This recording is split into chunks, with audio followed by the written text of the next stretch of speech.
They tried getting this fencer yesterday and some of the standard enforcers, but it seems he has certain sword skills that made them wary, but I think I have a trick that will work. The quiet one hurried along behind, dragging the wagon. They rounded a corner, and from around another corner just up ahead, a kind of drunken mumbling was starting to get louder. "I'm getting very bored, Vizzini," came from out of sight. 3 months is a long time to wait, especially for a passionate Spaniard. I'm very passionate, Vizzini, and you are nothing but a tardy Sicilian. So if you're not here in 90 more days, I'm done with you. You hear? Done. Much softer now. I didn't mean that, Vizzini. I just love my filthy stoop. Take your time. The noisy brute slowed. That kind of talk goes on all day. Ignore it and keep the wagon out of sight. The quiet one pushed the wagon almost to the corner and stopped it. Stay with the wagon, the noisy one added, and then whispered, "Here comes my trick." With that, he walked alone around the corner and stared ahead at the skinny fellow sitting clutching the brandy bottle on the stoop. "Ho there, friend," the noisy one said. "I'm not moving. Keep your ho there," said the brandy drinker. "Hear me through, please. I have been sent by Prince Humperdinck himself, who is in need of entertainment. Tomorrow is our country's 500th anniversary, and the dozen greatest tumblers and fencers and entertainers are at this very moment competing. The finest pair will compete personally tomorrow for the new bride and groom. Now, as to why I'm here, yesterday some of my friends tried rousting you, and they said later that you resisted with some splendid sword work. So if you would like, I, at great personal sacrifice, will rush you to the fencing contest, where, if you are as good as I am told, you might have yet the honor of entertaining the royal couple tomorrow. Do you think you could win such a competition?" "Breezing." "Then hurry, while there's still time to enter." The Spaniard managed to stand. He unsheathed his sword and flashed it a few times across the morning. The noisy one took a few quick steps backward and said, "No time to waste. Come along now." The drunk started yelling, "I'm waiting for Vizzini." Meanie. "I'm not mean. I'm just following the rule." Cruel. "Not cruel, not mean. Can't you understand? And here his voice trailed off for a moment as he squinted. Then quietly he said, "Fezzik?" From behind the noisy one, the quiet one said, "Who says it?" Inigo took a step from his stoop, trying desperately to make his eyes focus through the brandy. "Sezik? Is that a joke you made?" The quiet one said, "Played." Inigo gave a cry and started staggering forward. "Fezzik, it's you." "True," and he reached out, grabbed Inigo just before he stumbled, brought him back to an upright position. "Hold him just like that," the noisy brute said, and he moved in quickly, right arm raised, as he had done to Falkbridge. Splat.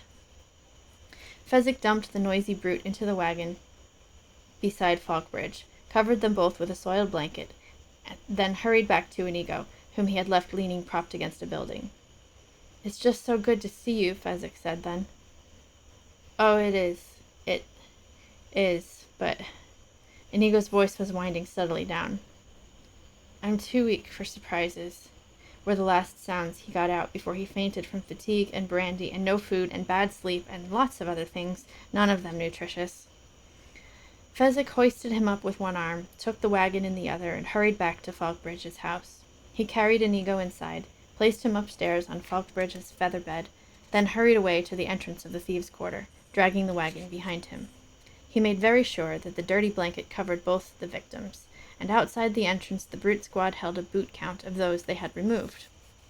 The total came out right, and by 11 in the morning the great walled thieves' quarter was officially empty and padlocked. Released from active duty, Fezzik followed the wall around to a quiet place and waited. He was alone.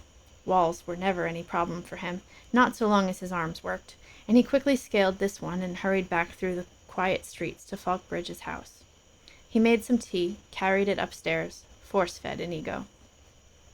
Within a few moments, Inigo was blinking under his own power.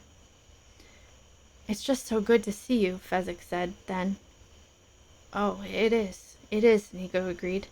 "And I'm sorry for fainting, but I have done nothing for 90 days but wait for Vizzini and drink brandy, and a surprise like seeing you, well, that was just too much for me on an empty stomach. But I'm fine now." "Good," Fezzik said. "Vizzini is dead." "He is, eh?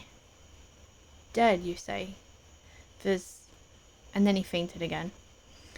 Fezzik began berating himself. "Oh, you stupid. If there's a right way and a wrong way, trust you to find the dumb way. Fool, fool. Back to the beginning was the rule." Fezzik really felt idiotic then, because after months of forgetting, now that he didn't need to remember anymore, he remembered. He hurried downstairs and made some tea and brought some crackers and honey and fed Inigo again. When Inigo blinked, Fezzik said, "Rest." "Thank you, my friend. No more fainting," and he closed his eyes and slept for an hour. Fezzik busied himself in Falkbridge's kitchen.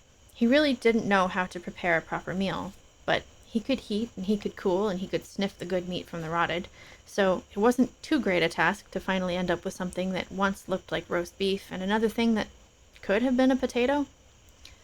The unexpected smell of hot food brought Inigo around, and he lay in bed, eating every bite Fezzik fed him. "I never realized I was in such terrible condition," Inigo said, chewing away. "Shh, you'll be fine now," Fezzik said, cutting another piece of meat, putting it into Inigo's mouth.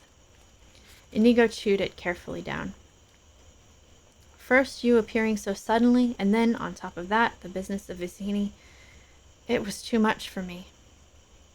"It would have been too much for anybody. Just rest." Fezzik began to cut another piece of meat.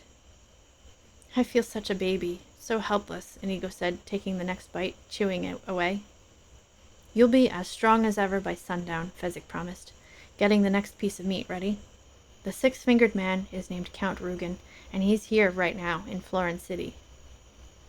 "Interesting," Inigo managed this time before he fainted again. Fezzik stood over the still figure.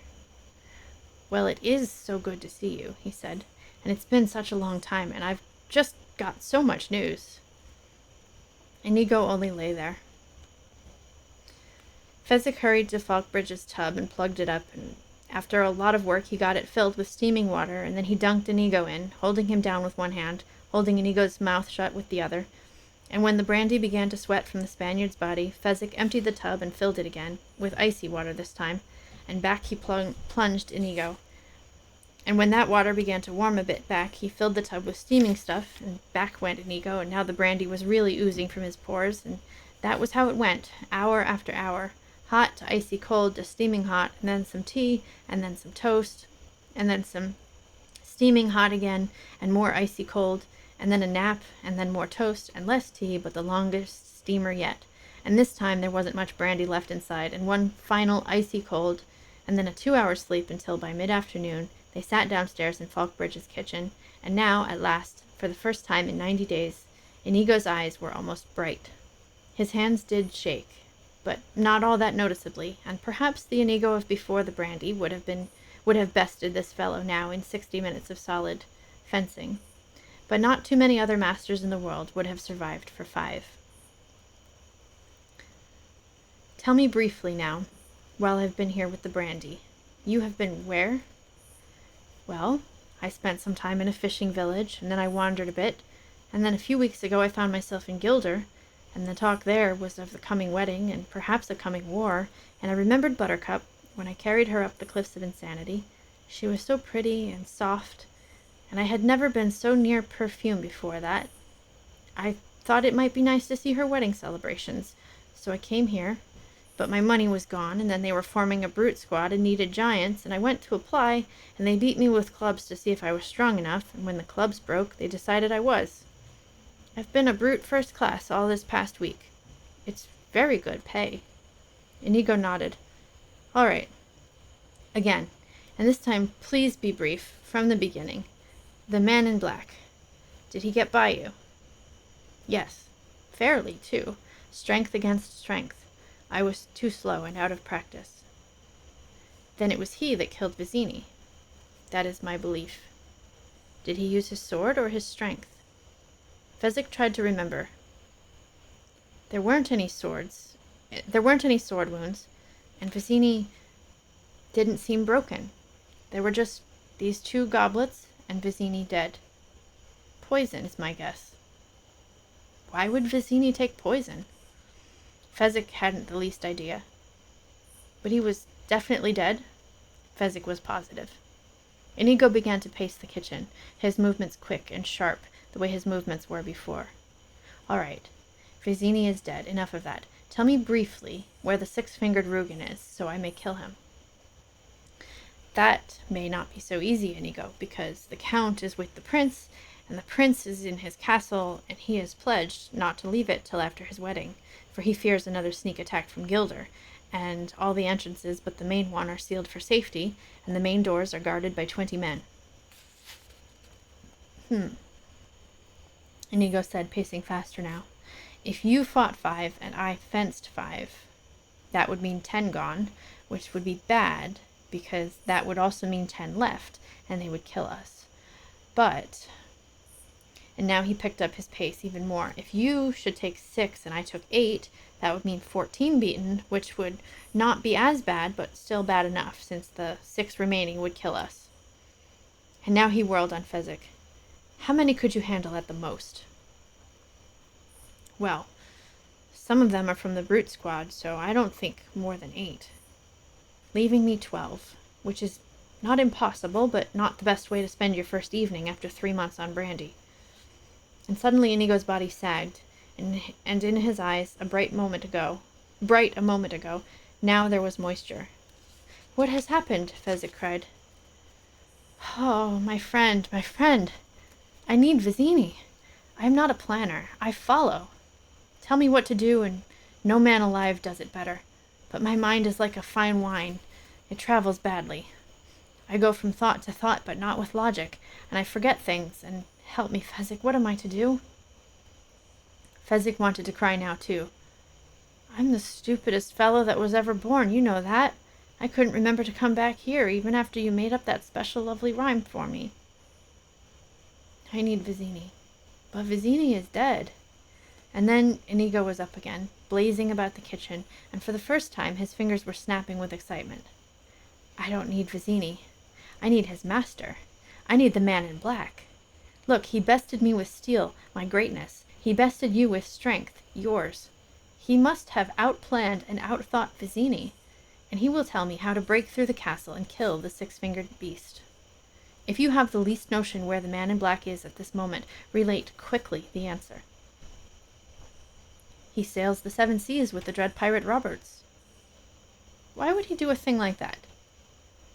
Because he is a sailor for the dread pirate Roberts? A sailor. A common sailor. A common, ordinary seaman bests the great Inigo Montoya with the sword. Inconceivable. He must be the dread pirate Roberts, otherwise it makes no sense. In any event, he is sailing far away. Count Rugen says so, and the prince himself gave the order. The prince wants no pirates around, what with all the trouble he is having with Gilder, remember? They kidnapped the princess once. They might try... Fezzik, we kidnapped the princess once. You never were strong on memory, but even you should recall that we put the Gilder uniform pieces under the princess's saddle. Vizzini did it because he was under orders to do it. Someone wanted Gilder to look guilty, and who but a noble would want that, and what noble more than the war-loving prince himself? We never knew who hired Vizzini. I guess Humperdinck. And as for the Count's word on the man in black's whereabouts, since the Count is the same man who slaughtered my father, we can rest assured that he is certainly a terrific fellow. He started for the door. Come, we have much to do. Fezzik followed him through the darkening streets of the thieves' quarter. You'll explain things to me as we go along? Fezzik asked. I'll explain them to you now. His blade-like body knifed on through the quiet streets, Fezzik hurrying alongside. A. I need to reach Count Rugen to at last avenge my father. B. I cannot plan on how to reach Count Rugen. C. Vizzini could have planned it for me, but C prime, Vizzini is unavailable. However, D. The man in black outplanned Vizzini, so therefore, E. The man in black can get me to Count Rugen. But I told you, Prince Humperdinck, after he captured him, gave orders for all to hear that the man in black was to be returned safely to his ship. Everyone in Florin knows this to be true. A. Prince Humperdinck had some plans to kill his fiancée and hired us to carry them out. But B. The man in black ruined Prince Humperdinck's plans. However, eventually, C. Prince Humperdinck managed to capture the man in black. And, as everybody in all Florin City also knows, Prince Humperdinck has a terrible temper, so therefore, D. If a man has a terrible temper, what could be more fun than losing it against the very fellow who spoiled your plans to kill your fiancée? Hi there. Thanks for joining our book club. If you'd like to join the conversation, I would love it if you would leave us a comment. And if you'd like to see more, check out the playlist.